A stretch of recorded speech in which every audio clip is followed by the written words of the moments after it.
Cambridge IELTS 9 by University of Cambridge ESOL examinations, published by Cambridge University Press. This recording is copyright. CD 1. Test 1. You will hear a number of different recordings, and you will have to answer questions on what you hear. There will be time for you to read the instructions and questions, and you will have a chance to check your work. All the recordings will be played once only. The test is in 4 sections.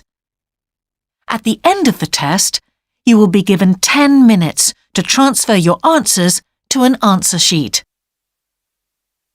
Now turn to Section 1. Section 1. You will hear a man phoning to inquire about a job vacancy. First, you have some time to look at questions 1 to 4.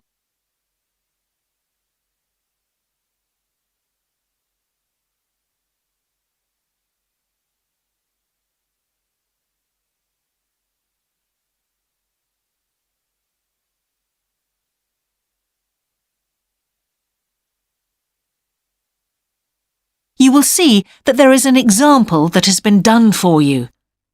On this occasion only, the conversation relating to this will be played first.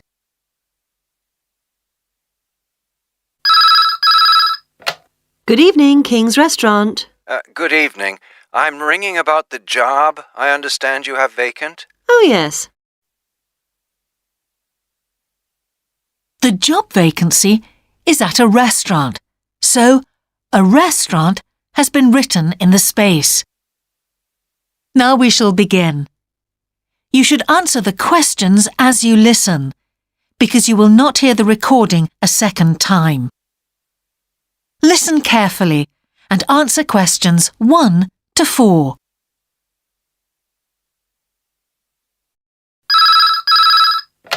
Good evening, King's Restaurant. Good evening.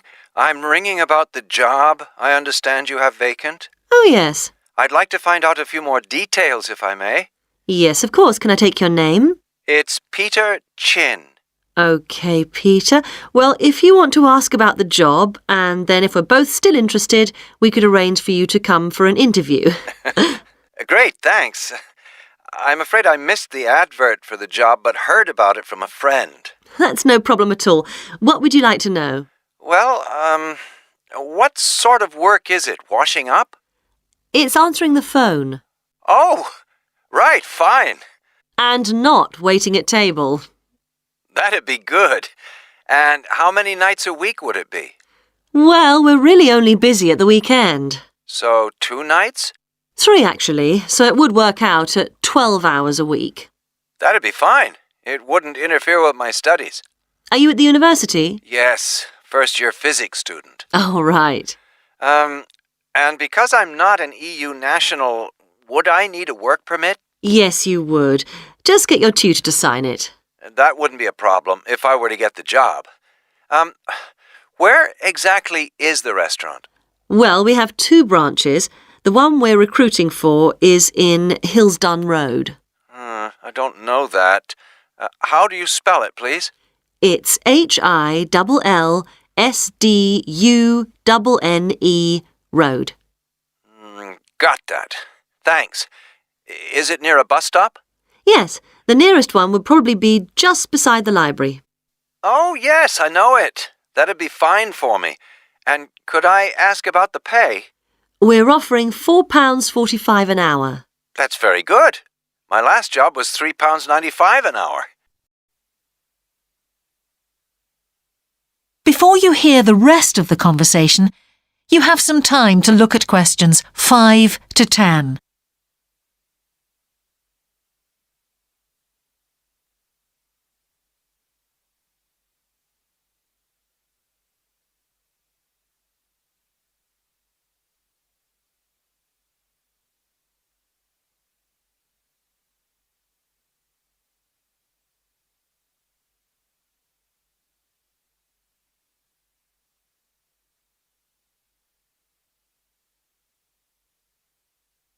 Now listen and answer questions 5 to 10. We feel it's pretty good, and we also offer some good fringe benefits. Really? Well, we give you a free dinner, so you eat well. Right. Better than hostel food. We certainly hope so. And we also offer extra pay for working on national holidays. Oh, that's a really good perk, isn't it? Yes, we think so. And then because of the difficulties of getting public transport, if you're working after 11 o'clock, we drive you home. Oh, that's good to know. Well, we'd certainly be interested in inviting you for an interview, if you're still interested. Oh, yes, certainly. Could I just also ask what qualities you're looking for? Well, for this particular job, we want a clear voice, which you obviously do have. Thanks. And you must be able to think quickly, you know. Well, I hope I... So, when could you come in for an interview? We're actually quite quiet tonight. Sorry, I couldn't come tonight. Or tomorrow, I'm afraid. Thursday's okay. That'd be 22nd of October? Fine. After 5 p.m? Yes, fine. Would 6 o'clock be okay? Perfect. And could you bring along the names of 2 referees? Yes, that's fine. No problem. Good. I look forward to seeing you. Oh, by the way, who should I ask for? Oh, yes, of course. Sorry. My name is Samira Manuja. Can you spell that, please? M-A-N-U-J-A. Okay. I've got that. Thanks very much. Look forward to seeing you later on then. That is the end of section 1. You now have half a minute to check your answers.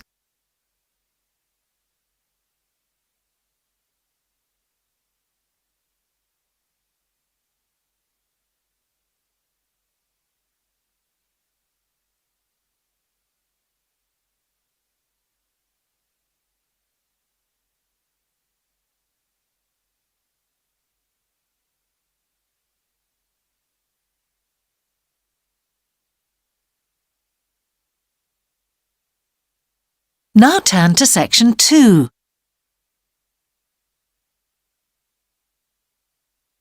Section 2. You will hear part of a radio programme about the opening of a new local sports shop. First, you have some time to look at questions 11 to 16.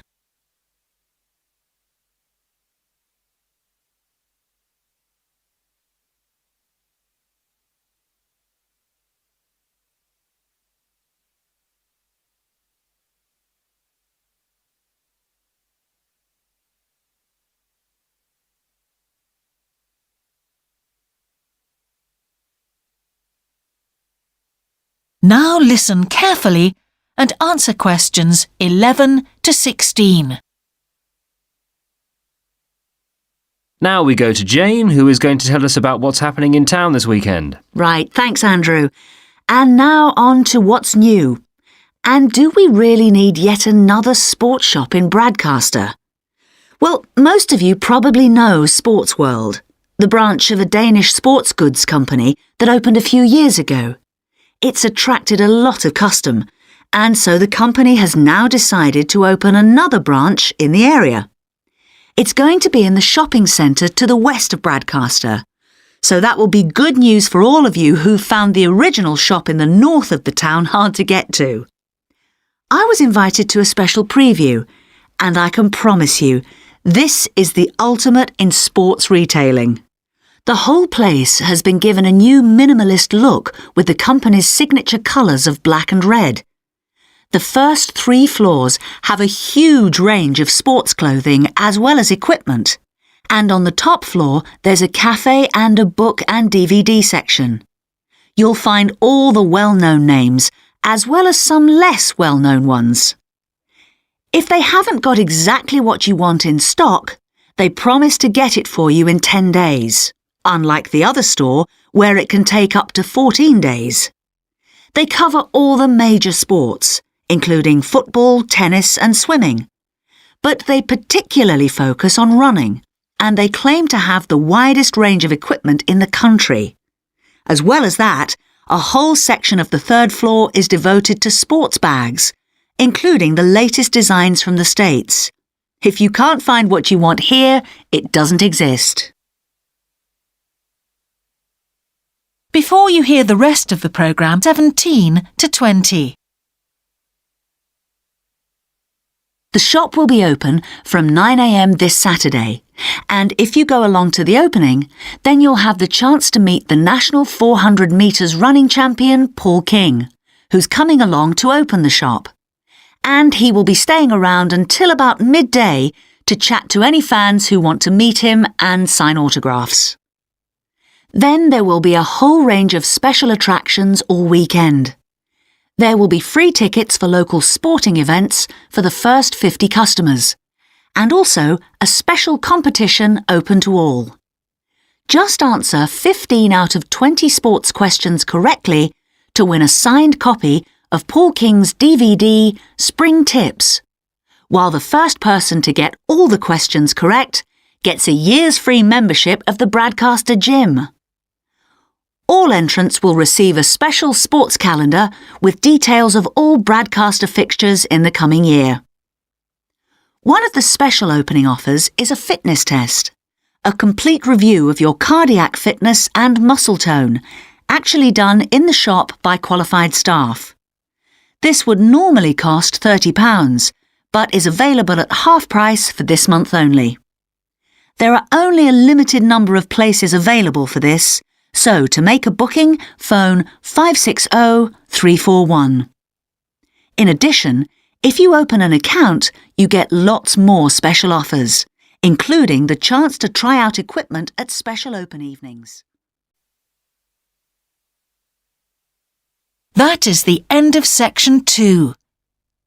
You now have half a minute to check your answers.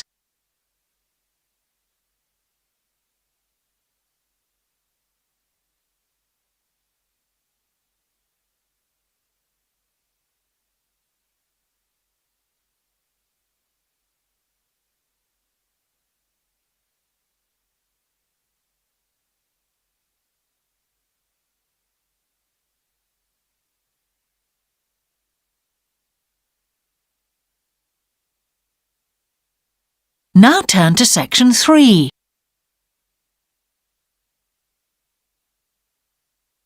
Section 3. Two overseas students called Spiros and Hiroko have just finished the first semester of their university course. They are discussing with their English language teacher how they coped with the course. First, you have some time to look at questions 21 to 25.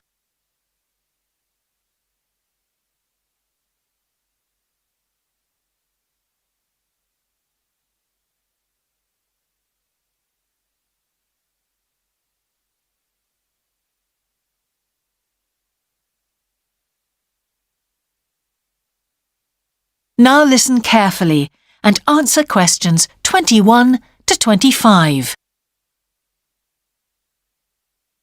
Before we start, Spiros and Hiroko, thanks for coming in today to talk about your recent study experiences, and congratulations to you both in doing so well in your first semester exams. Thank you. I'd like to discuss with you the value of the English for Academic Purposes course you did here last year before starting your university course. Spiros, if I could start with you, what parts of the program have now proved to be particularly valuable to you? I think that having to do a seminar presentation really helped me. For example, a couple of weeks ago in our marketing subject, when it was my turn to give a presentation, I felt quite confident. Of course, I was still nervous, but because I had done one before, I knew what to expect. Also, I know I was well prepared, and I had practiced my timing. In fact, I think that in relation to some of the other people in my group, I did quite a good job, because my overall style was quite professional. What about you, Hiroko? That's interesting. In my group, I was really surprised by the way the students did their presentations. They just read their notes aloud. Can you believe that? They didn't worry about their presentation style or keeping eye contact with their audience. And I remember that these things were really stressed to us in the course here. So, how did you approach your presentation, Hiroko? Well, to speak frankly, I read my notes too. At the time, it was a relief to do it this way, but actually when I had finished, I didn't feel any real sense of satisfaction. I didn't feel positive about the experience at all. That's a pity. You know, although I was pleased with my presentation, I am not so pleased with my actual performance right now in the tutorials. During the whole semester, I've not said anything in our tutorial discussions. Not a word. Really, Spiros? Why's that? Do the other students talk too much? It's partly that, but it's mostly because I have had no confidence to speak out. Their style of speaking is so different. It's not the style we were used to during the course. They use so many colloquialisms. They're not very polite, and sometimes there seems to be no order in their discussion. Also, they are very familiar with each other, so because they know each other's habits, they can let each other into the discussion. You're right, Spiros. I've experienced that too. Before you hear the rest of the conversation, you have some time to look at questions 26 to 30.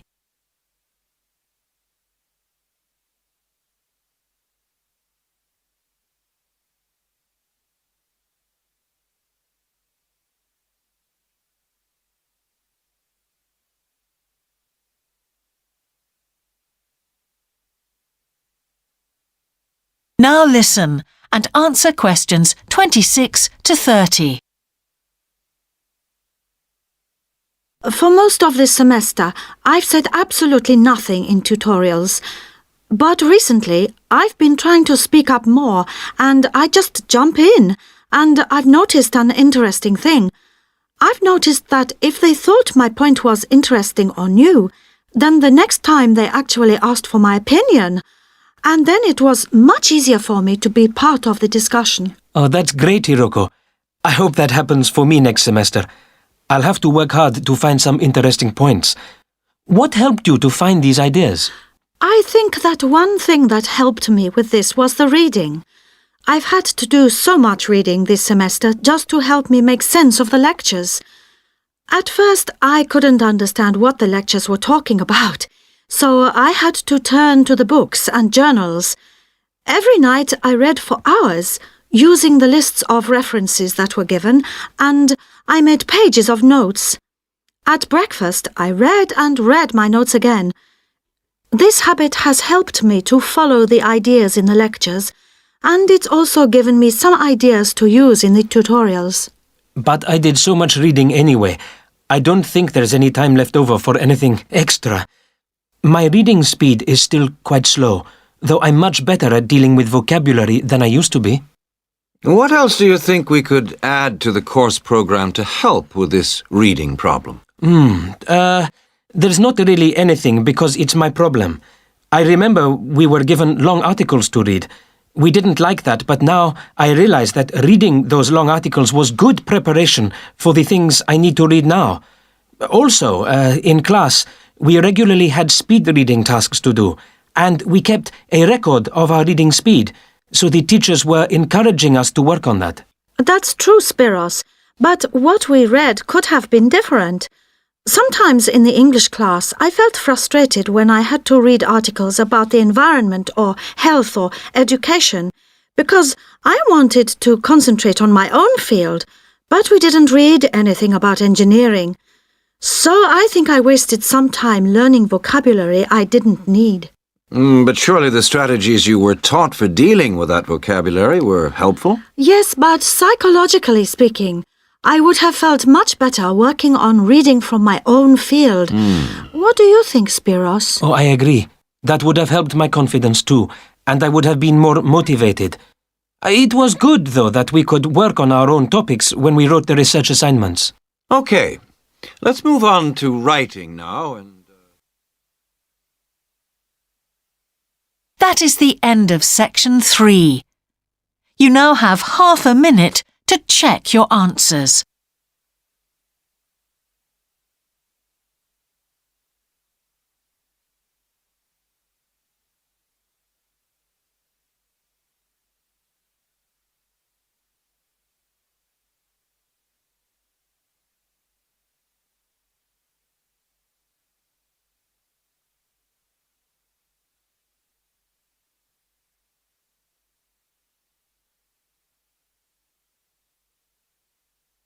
Now turn to section 4.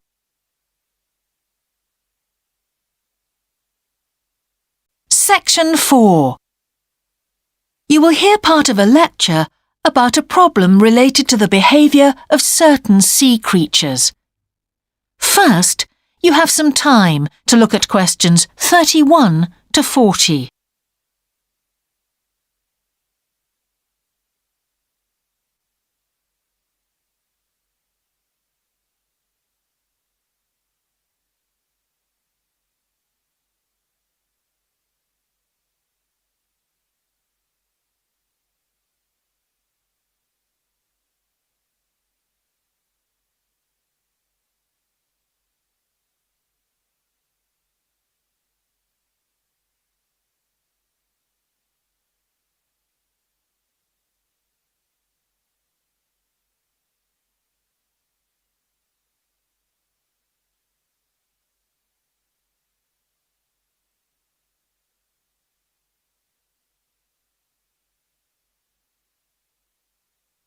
Now listen carefully and answer questions 31 to 40. Good afternoon, everyone. Well, with some of you about to go out on field work, it's timely that in this afternoon's session I'll be sharing some ideas about the reasons why groups of whales and dolphins sometimes swim ashore from the sea right onto the beach and, most often, die in what are known as mass strandings. Unfortunately, this type of event is a frequent occurrence in some of the locations that you'll be travelling to, where sometimes the tide goes out suddenly, confusing the animals. However, there are many other theories about the causes of mass strandings. The first is that the behaviour is linked to parasites. It's often found that stranded animals were infested with large numbers of parasites. For instance, a type of worm is commonly found in the ears of dead whales. Since marine animals rely heavily on their hearing to navigate, this type of infestation has the potential to be very harmful. Another theory is related to toxins or poisons. These have also been found to contribute to the death of many marine animals. Many toxins, as I'm sure you're aware, originate from plants or animals. The whale ingests these toxins in its normal feeding behaviour, but whether these poisons directly or indirectly lead to stranding and death seems to depend upon the toxin involved. In 1988, for example, 14 humpback whales examined after stranding along the beaches of Cape Cod were found to have been poisoned after eating tuna that contained saxitoxin, the same toxin that can be fatal in humans.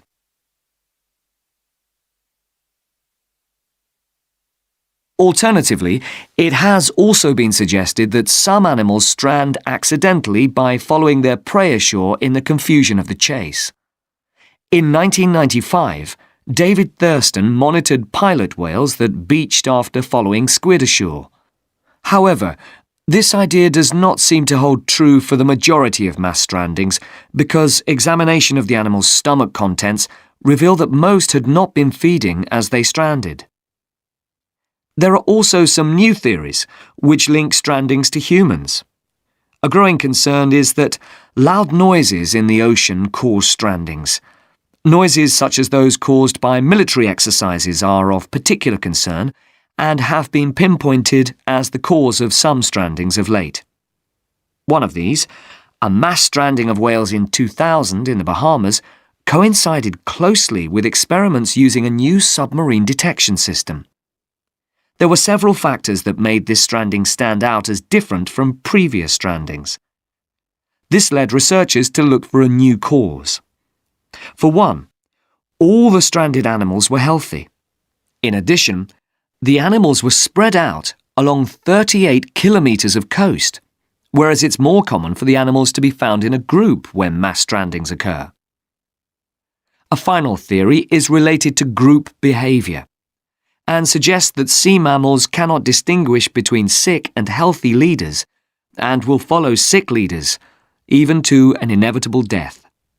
This is a particularly interesting theory, since the whales that are thought to be most social, the toothed whales, are the group that strand the most frequently. The theory is also supported by evidence from a dolphin stranding in 1994. Examination of the dead animals revealed that, apart from the leader, all the others had been healthy at the time of their death.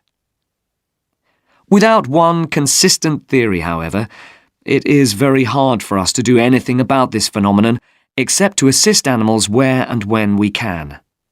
Stranding networks have been established around the world to aid in rescuing animals and collecting samples from those that could not be helped.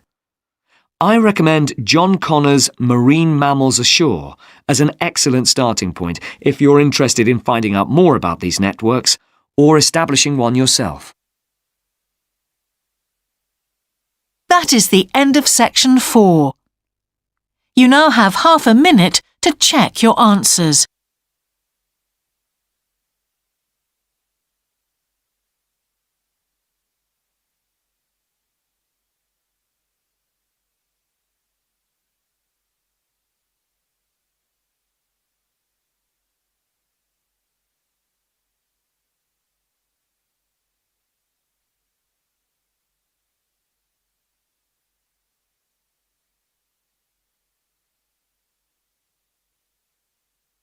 That is the end of the listening test. In the IELTS test, you would now have 10 minutes to transfer your answers to the answer sheet.